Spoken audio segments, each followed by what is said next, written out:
Good morning, everybody. Welcome to 1 Million Cups. It's a pleasure having you this morning. We have a fantastic presenter today.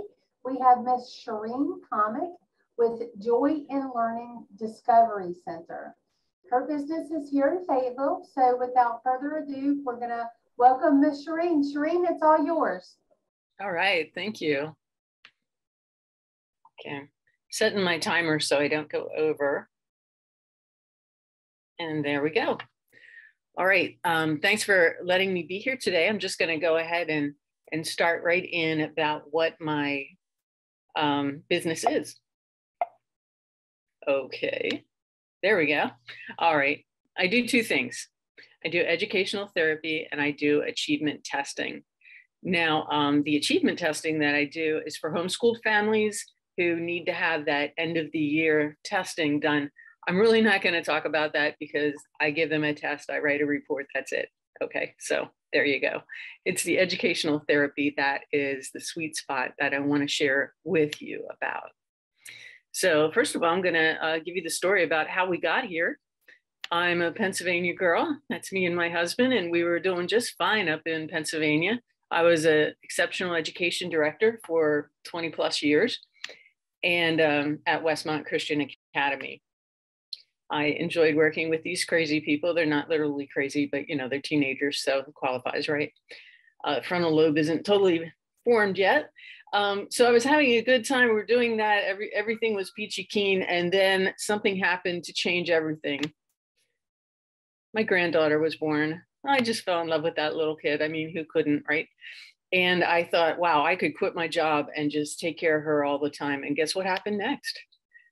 Well, my daughter was stationed at Womack as a director of pathology and autopsy. I think she likes doing those. And so we moved down to Fayetteville and became nannies for the little one and then the other one to come. Now, I found quickly, well, within 2.5 years, that being a nanny wasn't quite the same as being a grandmother. And I really missed what I used to do. And I used to do a lot of things, but the one thing that I loved was educational therapy. And the way I can best describe it to you is we're teaching students how to think. It is not like tutoring. Did you know that 1 in 5 children have learning disabilities? And some of you guys listening right now, you have learning disability. I know mine's probably in math. Well, not probably, all right, I'm being modest. It is in math. And a learning disability is being average to above average intelligence, but not being able to perform up to that in one area or another. Now with tutoring is kind of like teaching a child what to learn. You know, you're helping them along, you're encouraging them. It's like throwing them a life preserver. Educational therapy, however, the difference between the two is we're teaching them how to swim. We are teaching them how to think. So we do testing to start an educational therapy student. We find out where their weak areas are and we work on improving those. This is one of my actual students. We provide the brain-based therapy approach of learning to improve their academic success and positively impact every area of their lives. This kid is doing great. He's entering his 2nd year of therapy. Why do we do it? Well, for kids like this. Now I have some writing there. It's a little bit hard to see, right? That's actually intentional. I'm going to tell you what it says, so don't worry about it. This young man, Daniel, when he was in 6th grade, really couldn't read very well. And he was, you know, the life of the party and a great kid to be with. And one day his teacher called on him to read. He ended up crying because he was frustrated and annoyed that as smart as he was, he couldn't read. He was a candidate for educational therapy. So we worked with him for 2 years. And at the end of 2 years, he graduated from the program. He went on to take AP English classes in high school, which surprised both of us. And now nobody calls him Daniel. They call him Mr. Harpold because he is teaching middle school history in Maryland. Yeah, he's got a master's there. Now let me see if I can get this to move on to the next. Okay, it doesn't want to move. Try this. There we go. All right. So when we moved down here, I started in my little blue Honda and I would drive to my students' homes and work with them a couple of times a week.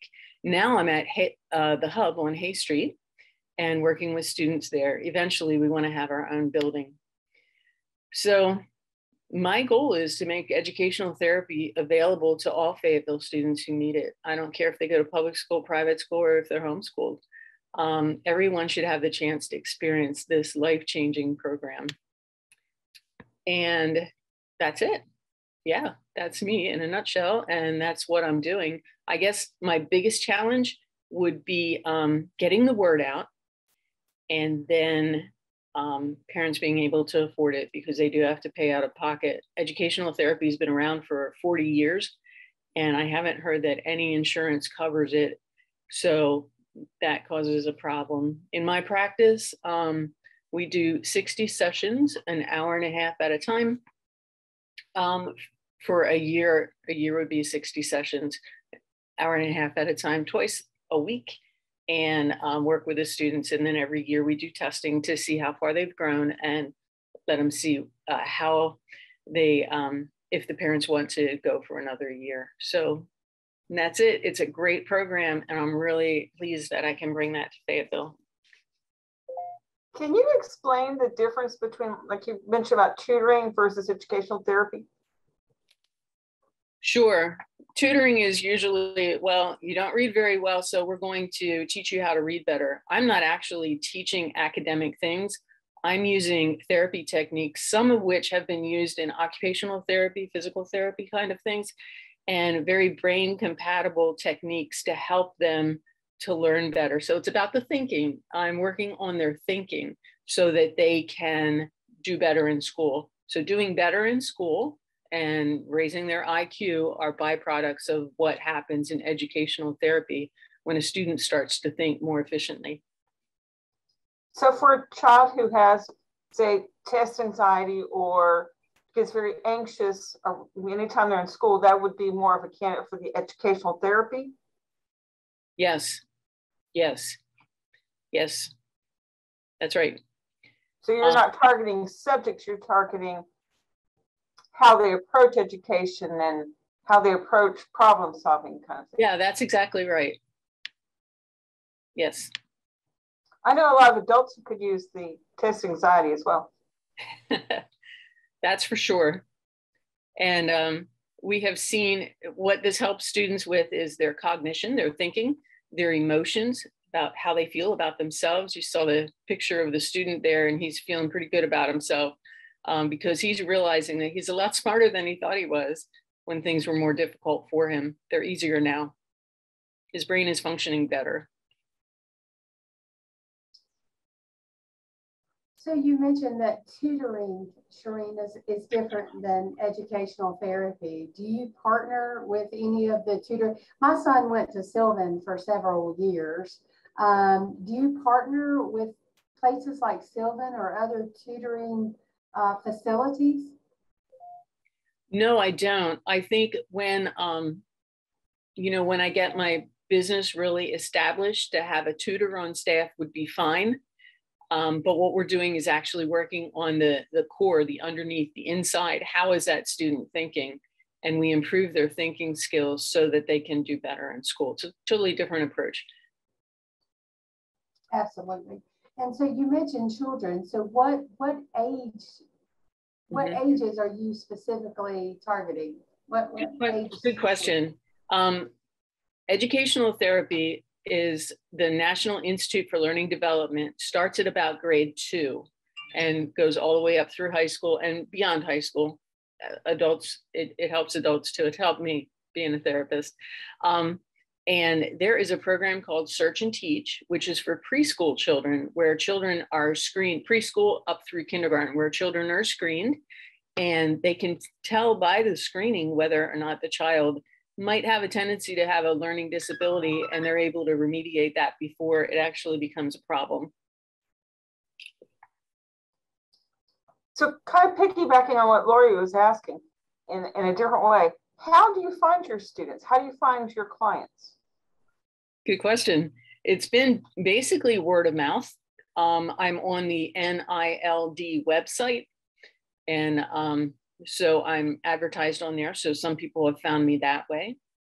And right now I'm working with a homeschooling student. I had a public school student, two public school students before since I've been down here, and I met them through my church. So, yeah.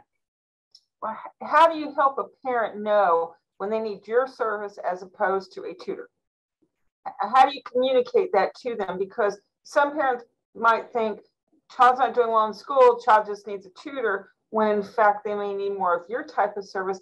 How do you get your potential clients, which would be the parents, to understand when they need to call in a therapist as opposed to a tutor? Right.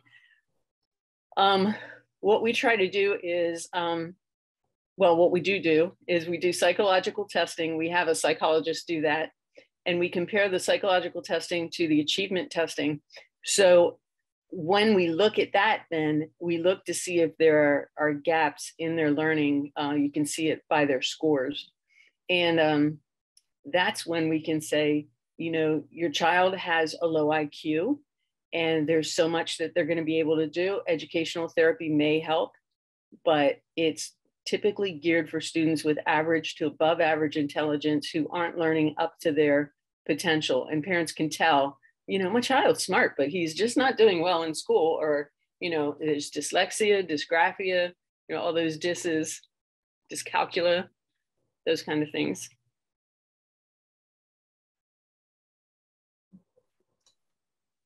Did that answer the question? It did, and the fact that I recognize exactly what you said when you said my child's not living up to its potential.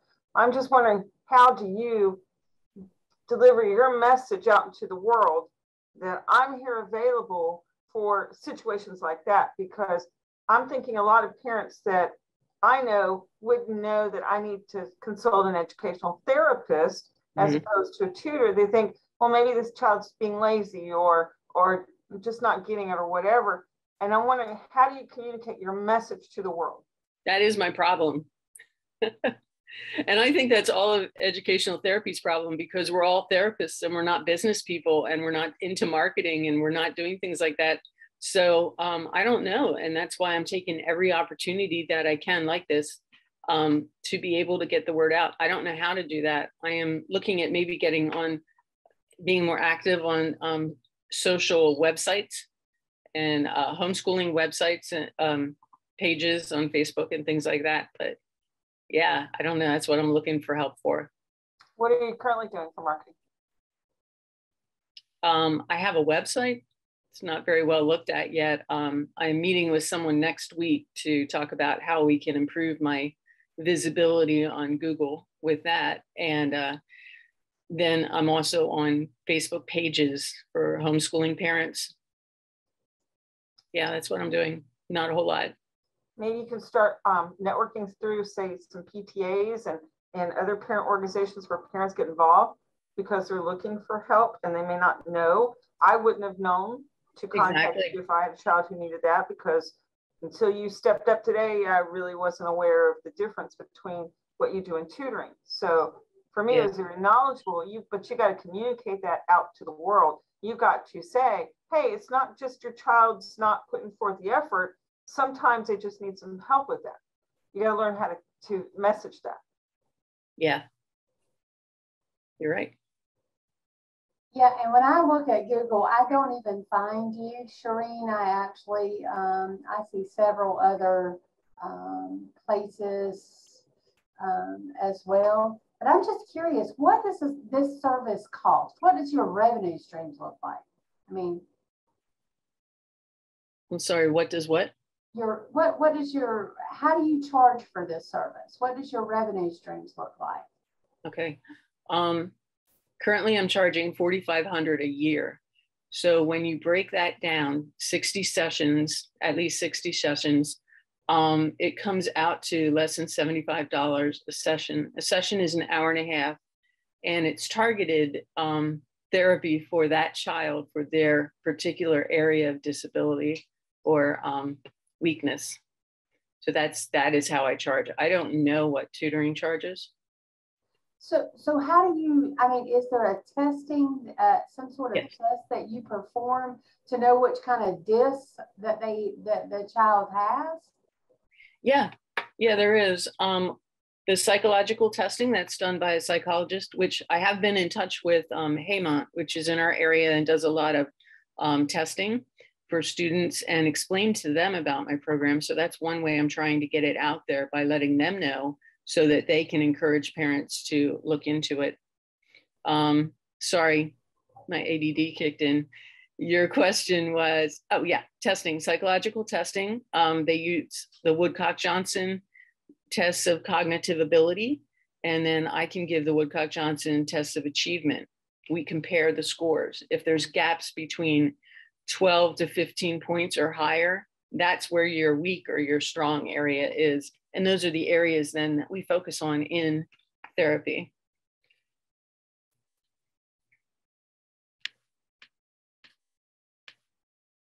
You saw this young man working at the board. He's doing something called rhythmic writing, and that is a core technique of what we do. He has to stand in front of the board and reach from one side to the other, tracing the 8, saying what direction he's going each time. And then I throw in mental math problems. So he'll be going left, right, left, and I'll say the sum of 11 and 15, right, left. And as soon as he thinks of the answer, he's to say it. Do you see how he's crossing both hemispheres of his brain as he does the rhythmic writing? And he's also thinking, he's thinking mathematically. There's a lot of processing that's going on, and that's what we do.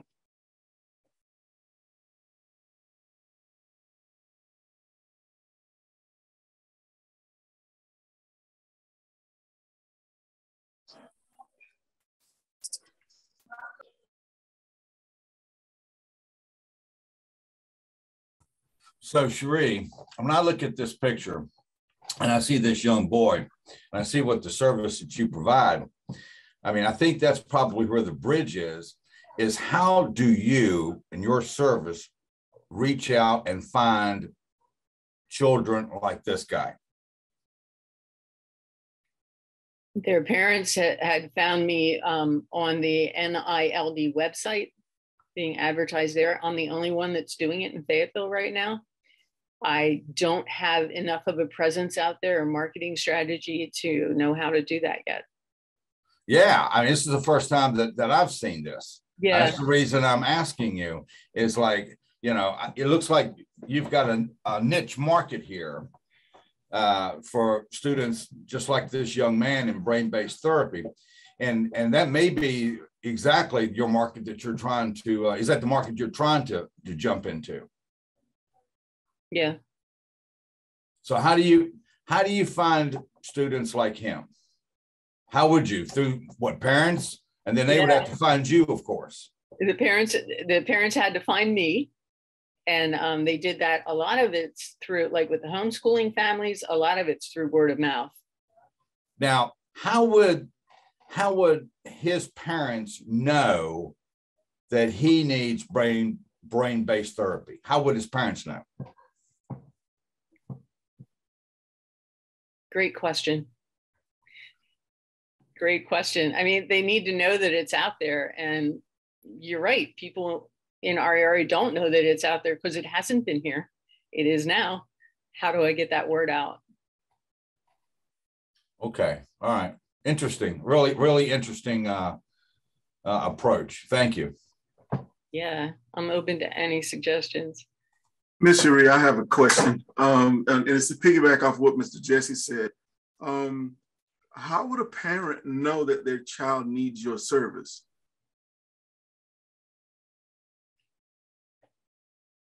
Rather than tutoring? Yeah, sure. Okay.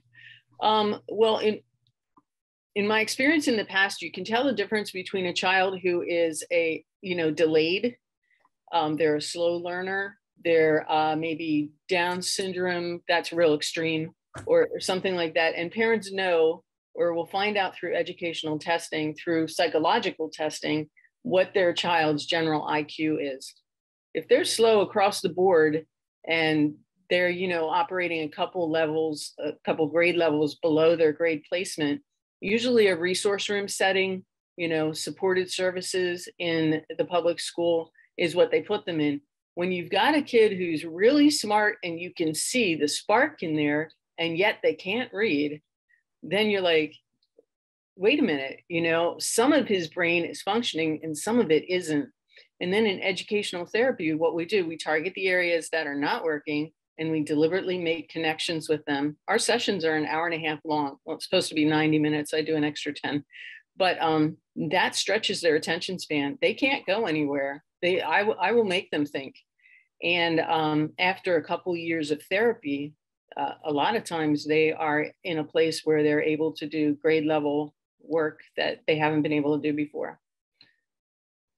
I've serviced over 100 in my practice in Pennsylvania, and then, down here between me and the other educational therapists under me. Well, I can offer my experiences with just education here, and I'm gonna be transparent. It's not very, very good. My daughter was in the 2nd grade here, and she moved from one of the top school districts. And she's been operating on a 1st grade level. She's in 2nd grade, but she's been operating in class on a 1st grade level because the teachers, that's just where they are. So I think, and we're pulling her out of the public school, but we're going to homeschool her, and I think that's where you're going to find your market. In speaking with a lot of the homeschool groups here in Fayetteville, they all pull their students or their kids because of that reason. They're operating behind. And Mr. Jesse posed a really good question. How does a parent know that their child needs to be pulled from, school or homeschool, and, what services would be out there to help them stay on track or get on track? I think that if you market your services towards those homes, and there are a ton of groups out there. Manna Church, I don't know if familiar with Manna, but yes. Manna actually has a group that's specifically for home school children. And it might be something you want to look at. But I will tell you that the market for your services, I think, is really there, especially the testing part. And I'm looking at your website, and there's just a lot of need for your services because of the lack. And it's not to play down the education system here, but it's really behind. It is really lacking. And I was really, really disappointed. We're in Kumon.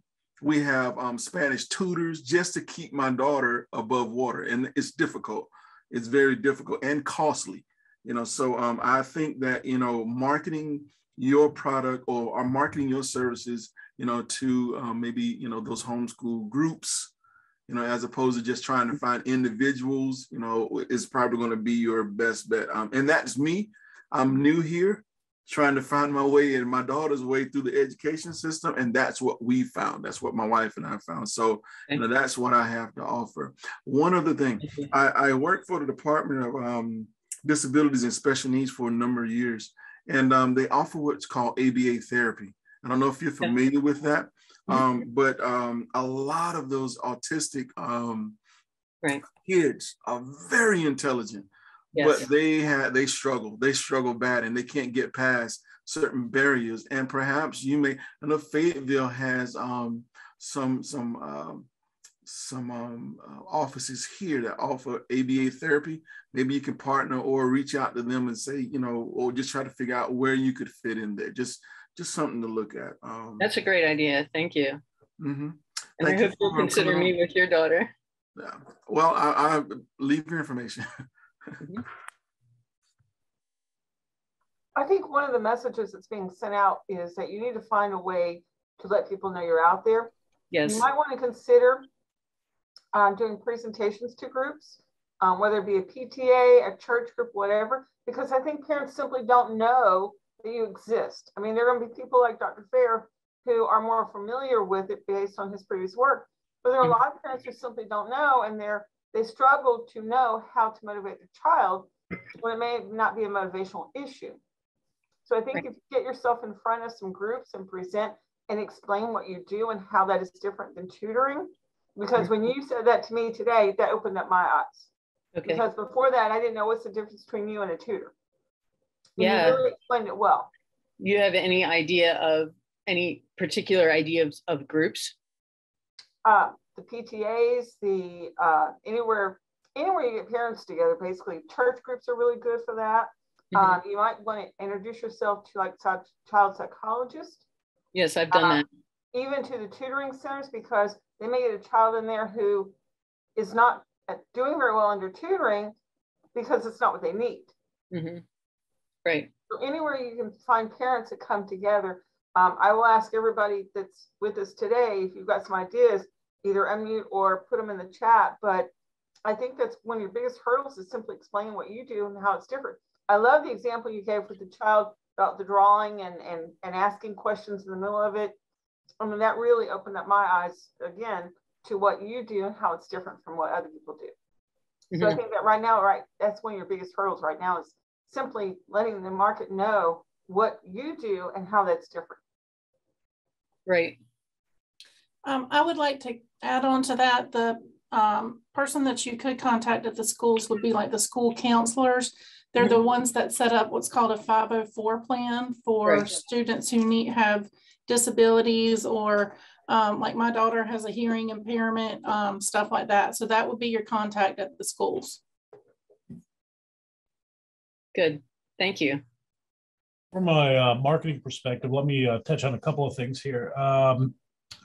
Do you have any kind of literature? Yeah. So I started in October 2020 and I made a brochure then. So I definitely have to update that.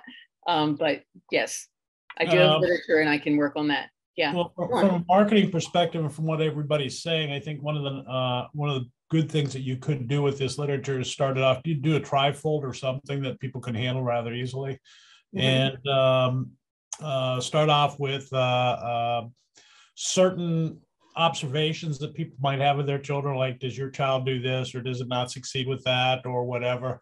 And all you got to do is hit one of those things to actually get somebody that might be interested in this. I'd also look at your target audience a little bit more, because you're charging $4,000 some for your services. That's expensive to a lot of people. And I mean, a lot of people, if they had that kind of money, they'd have their kids in private schools and things like that. So, so I'm thinking that maybe you ought to think about your target audience too. And nothing has been mentioned about private schools, which are highly competitive. And they also have children who suffer the same things as any other child does. But the money's there. And I don't know how many clients you need to fill your slate. But I can't imagine it's too much. And so, you know, you just, I always go for the lowest fruit to pick. And I would think somebody with money and with children and their concern and their willingness to pay good money for a good education for children wouldn't be so hesitant to come out with $4,500 more and take you on as well to help them improve their standing. It's throwing good money after good money, I guess, is the way I'm saying it. So you might want to think about that a little bit, but definitely a trifold brochure. Wherever you go to these things that people are talking about here, PTAs and stuff like that, you have a handout. It's not just lip service. That tends to get forgotten. But if you really need to concentrate your marketing on the literature that you're putting out there, I think you're doing a really smart thing, by the way. Getting somebody in there to work on keywords for your website and see if you can move that thing up, because you know, as Lori points out, she goes on there. I'm smarter than Lori. I actually put your website name in there and it came right up. But, but what you do, sorry, Lori. So when you do Facebook, I've been looking on Facebook, Ken. Sorry. Lori, I can help you with that. Just kidding. But I definitely may need it this morning. But it is good that when somebody's looking for those kind of services, that really important, the keywords that you get in there to make sure that you get selected or pushed to the first page. Because if you're not on the first page, nobody's going to find you. And so I would recommend you continue on that and get somebody really good. I've had some students do miraculous stuff with that, and they've been doing very well in their careers as well. So because it's highly sought after. So I really would look at the message that you have. I look at your website here, and it starts off with the testing thing, and then it gets into the therapy thing. I would assume that the testing aspect of this is easy to promote and market, and especially working with homeschool kids. You know, maybe you ought to think about getting that other aspect of it, the therapy aspect of it, more front and center. Or, you know, at least dividing those pages up somehow so that they can see that there's equal billing here. That's just a few thoughts, but I think Cindy's got a great idea. You got to network. You got to go to the counselors. You got to go to maybe even direct mail. I know it doesn't get a strong response, but you don't need that many. And typically there's a 3% response to direct mail. So you can put out a lot of mail. But the nice thing is that you can concentrate on certain zip codes and things like that. So you're actually hitting your target audiences. So it's going to the upper middle income areas. And so you can really focus on that. And again, if you get that 3%, you got a full slate. So might be something to think about as well. But you better have the right message on that mailer. Yeah. Something that'll grab them and know what you do. Thank you. All right. My heart's desire is that this would be available to kids that can't afford it. And so what I'm doing is trying to work on lowering the cost so that people who can't afford it can afford it.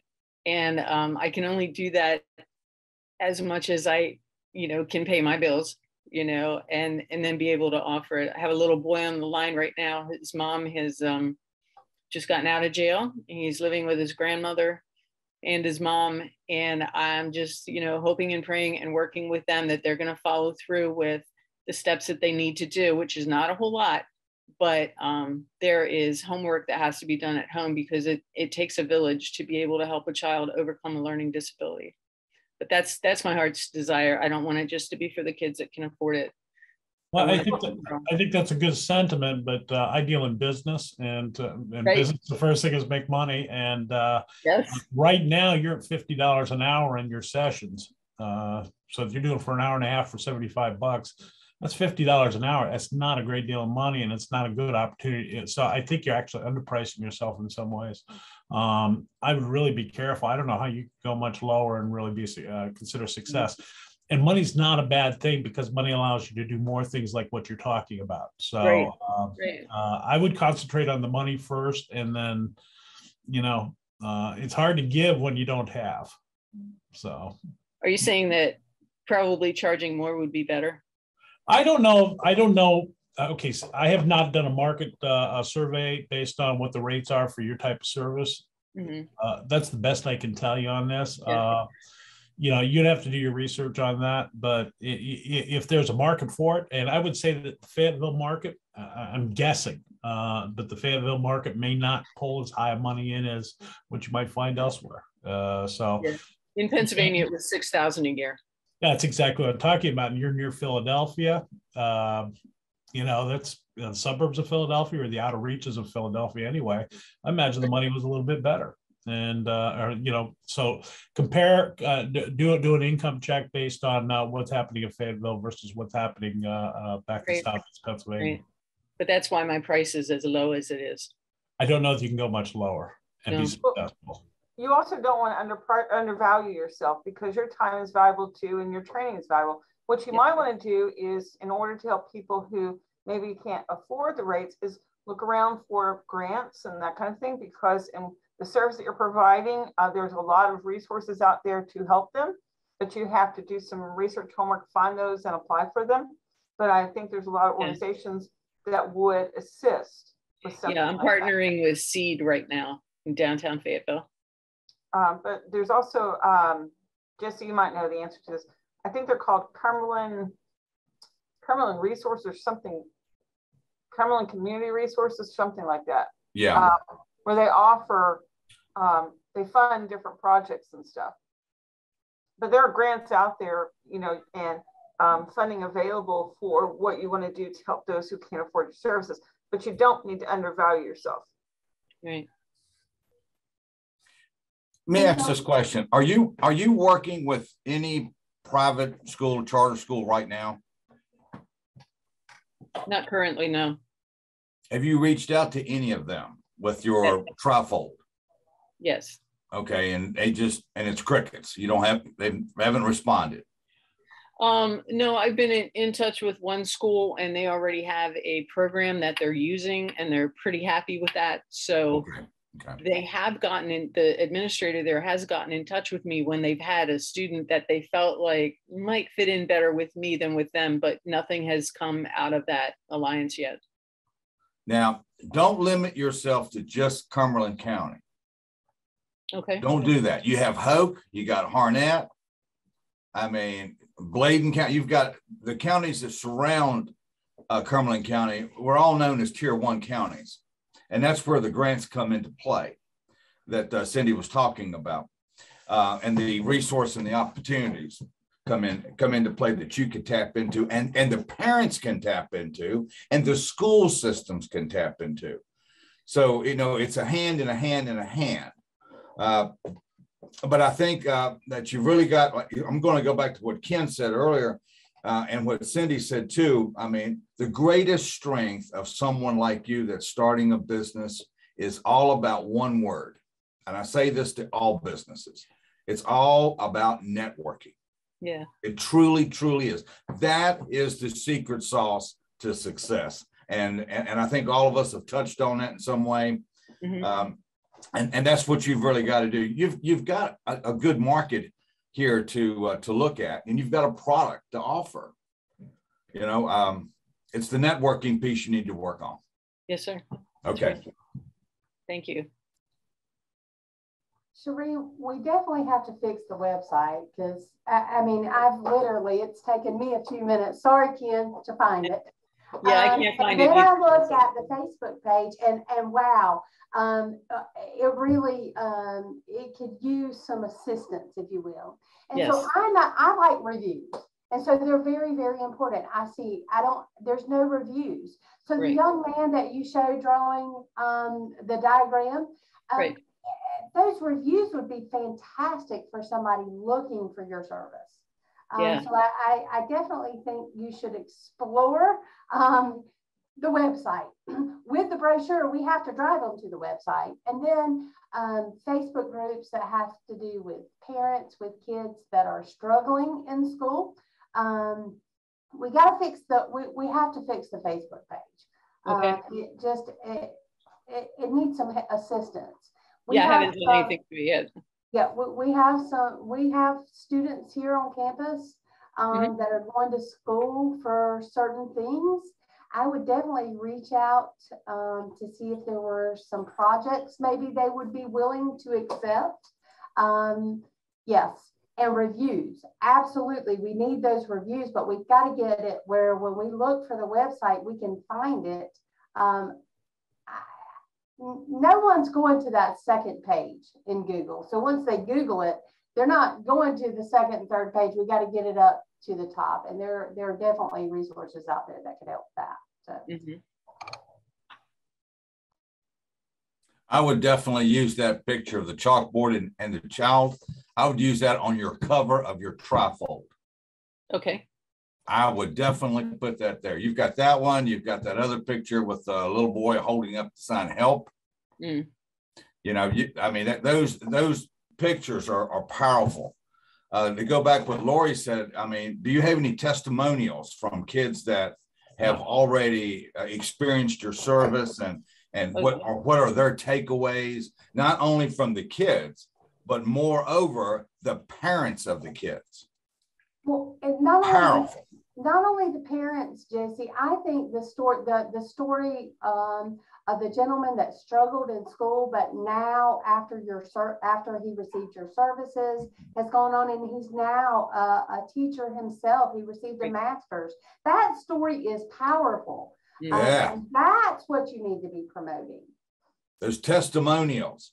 Grab them for the kids, the teachers, the parents, anybody that's in that link. Those testimonials are powerful. They market for you. Yes.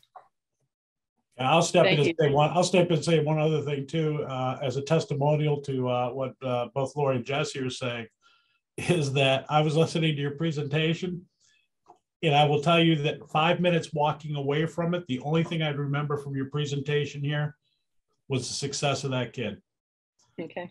That's the only thing I'm going to remember, because all I saw was this kid had struggled. And by the way, I'm a parent of 4 children. They're grown now. But I, as a parent, I see my kids struggle through different things. And when I look at that and I see that that kid has had difficulty reading and almost was in tears when he was called on to read, and to see him graduate and to read the story that's with that. And I'm thinking, my kid can do this. That you got my attention. I'm telling you, everything else you said, I would have forgotten in 5 minutes. Great. Good. Thank you.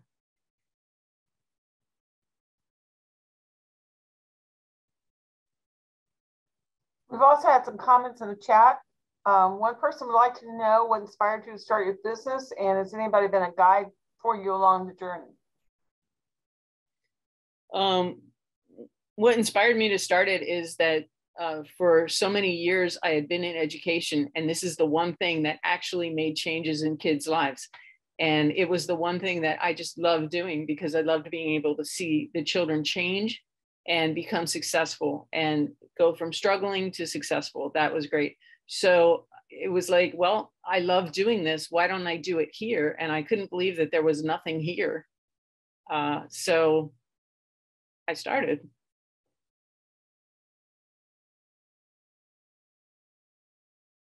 Did I get it?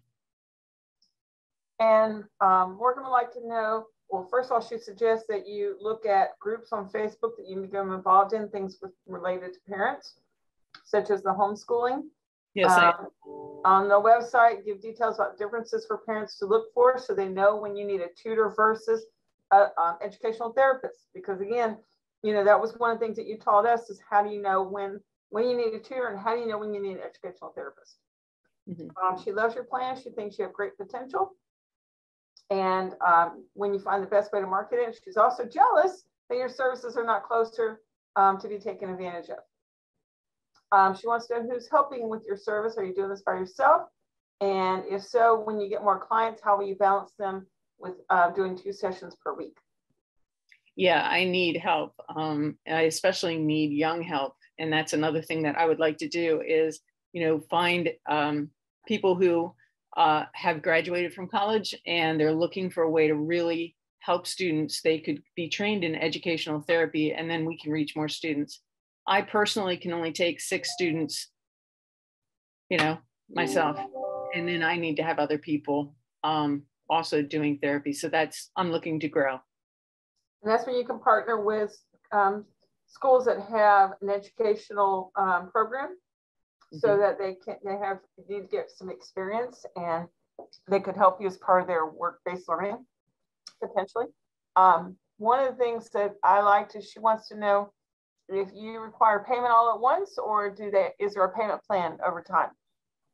Yeah, I do a payment plan. I do a monthly thing.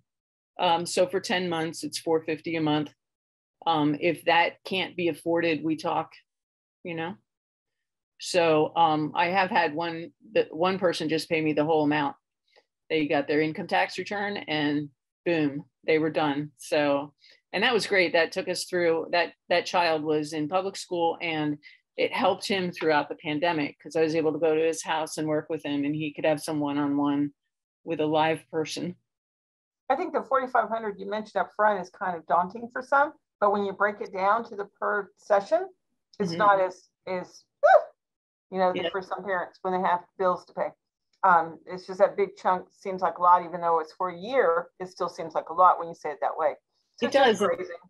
I don't know if there's a better way of saying it. What I want to avoid is being paid by the session. So, oh, I have the money this week, you know, here's your pay. No, I don't want that. I want a monthly, you know, something that I can count on, you know? Well, one of the ways you might do that is if you find a way to like tier your services, like, okay, for the first 3 months, we're going to focus on this, and we're going to focus, and so that it looks like a tier system, and then you can charge it by tier. So it doesn't look as daunting as the $4,500. Somebody else wants to know, or another suggestion Morgan has was you might have simply placing your website for people who want to donate, that they like what you do and want to donate. And Deborah wants to know, is it possible to do group sessions at all with your population? Yes, I have been trained in group therapy. So yes, I have done that. Usually that's 2, maybe 3, 4. There are some schools in Virginia that have done it as well. So yeah, I can do group therapy. It's helpful if the kids have similar areas to work on. So it dilutes it a little bit because now you're focusing on 2 kids or 3 kids rather than one-on-one. And there might be some parents who want one and some who want the other. Right. So it's nice that you have that possibility they could do. Dawn suggests you pass out brochures to pediatric doctors' offices so they can do referrals as needed. Oh, good.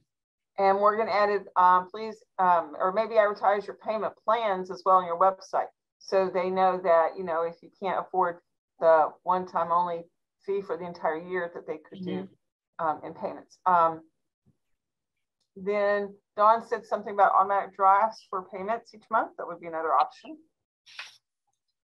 Yeah. Thank you. This is great. I think the bulk of what we've been trying to say is the marketing piece, because we think you have a great service. We just got to get that information out to people. I absolutely agree with those who said the testimonials, because I will second what Ken said about the one that sticks with me is the guy who had some difficulty and he's got the master's and he's teaching now. I mean, I will not forget that anytime soon. And that made a big impact on me. Yeah. So when you have those kinds of success stories, you need to sing them with their permission, of course, but you need to let the world know this is what we can do for you. He has done a video for me so that I could show it to a new student who was contemplating going into therapy. And do you have that linked? Do you have that linked on your website? I don't yet, no. It needs to be on the website. Yeah. Absolutely, it needs to be on the website. I mean, I just bought shelving units for my garage, and the first thing I do is I pull it up, I go down to the bottom and read the reviews. And if you tell me if out of 5 stars, they're getting 2 stars because they can't put it together, sorry, moving on. Exactly.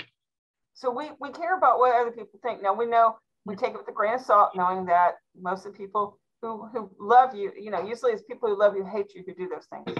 Right. And we take that with a grain of salt, but we looked at what they had to say. You know, if they have to say, well, I just didn't like it, versus I found it difficult to do, that's a very different review. Mm-hmm.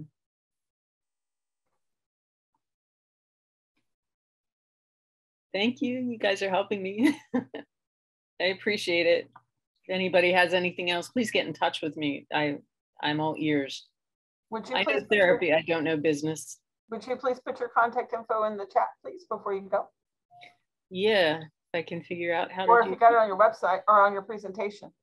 Switch to the slide with the presentation. Yes, it's there. Oh, there we go. Okay. Do you see it on the screen that I'm sharing? The Joy in Learning 2 at Gmail?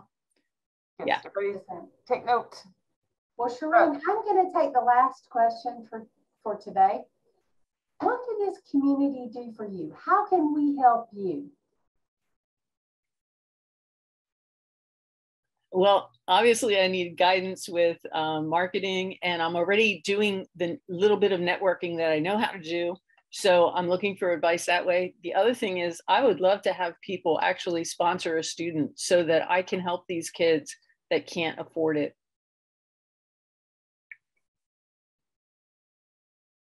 That's it. And I have to ask, is that on your website? What's that? Is that option on your website that could sponsor a child? No, it's not yet. It goes back to what Morgan was saying about the donation kind of thing. Some people would like to maybe sponsor a child.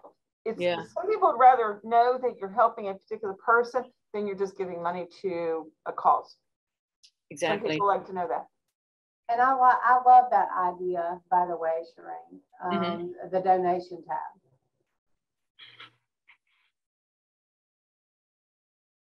I like that idea too. I like being able to sponsor. I have a child in Guatemala and I've been sponsoring her since 2nd grade, you know, and I like knowing her and being able to know about that. I would love to be able to foster something like that where somebody's helping you know, a child who is underprivileged and needs it. One more suggestion. I'm sorry, Deborah just put something in that triggered my head. She was talking about summer camps, which would be a good idea. And again, everything you do doesn't have to be a one-on-one session. It could be a general session of something that you want to teach. That's why I'm saying if you go out in the community and present, you can talk about, you know, like a technique or something. But at FTCC, they do offer summerscapes, which are mini sessions for kids to come and do. And I think you could probably take it and create a session based on things that you do, like how to reduce test anxiety or you know, whatever that that would be appropriate. But summerscapes would be a good place to investigate. They're very popular in the community. So take a look. They're offered through our continuing education department, but they are called summerscapes. Okay, I will look into that. So Cherene, I want to thank you. Thank you for a fantastic presentation, and thank you for a great business. It's so needed in our community today. I believe that. I would love to invite you back to be part of our audience. It's a great opportunity to come and network with people. Hopefully, maybe by the fall, we'll be back to face-to-face where we can come and have those interactions that we all miss. Yeah. Thankful for Zoom, however, but nonetheless, nothing like being in person. Would love to invite you back in the future and let us know how things are going. Everybody, thanks for coming today. We'll see you next week. You guys have a fantastic Wednesday and a great week. See you next week. Thank you. Bye. And Cherene? Yeah. They have, at FTCC, we also have a small business center, which they offer a lot of free seminars and webinars that you can attend. I usually try to get up on our 1 Million Cups Facebook page when I can. But they also offer free one-on-one business counseling. And what is that again? At FTCC, it's called the Small Business Center.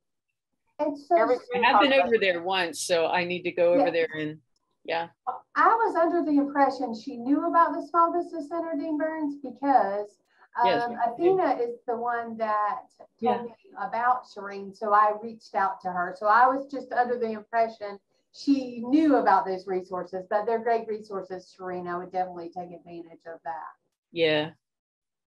When I met with her, I was looking for a space to do educational therapy. So since then I've got to. Cherene, I'm sorry, I have a couple of contacts for you if you want to write this down. Please, for the summerscapes, your contact is going to be Morgan Lyles. That's MORGANN. And then LYLES. LYLES. Okay. LYLES. And her number is 678-8404. Okay. She's the lady here. She's the department chair over in Con Ed that gets that together. And also when I was talking about contacting the counselors and stuff in the public schools, my daughter went to Stony Point and she had a 504 plan because of her ADD and also her hearing impairment. Great. The counselor there, her name is Susan Ward, and she might be a good place for you to start.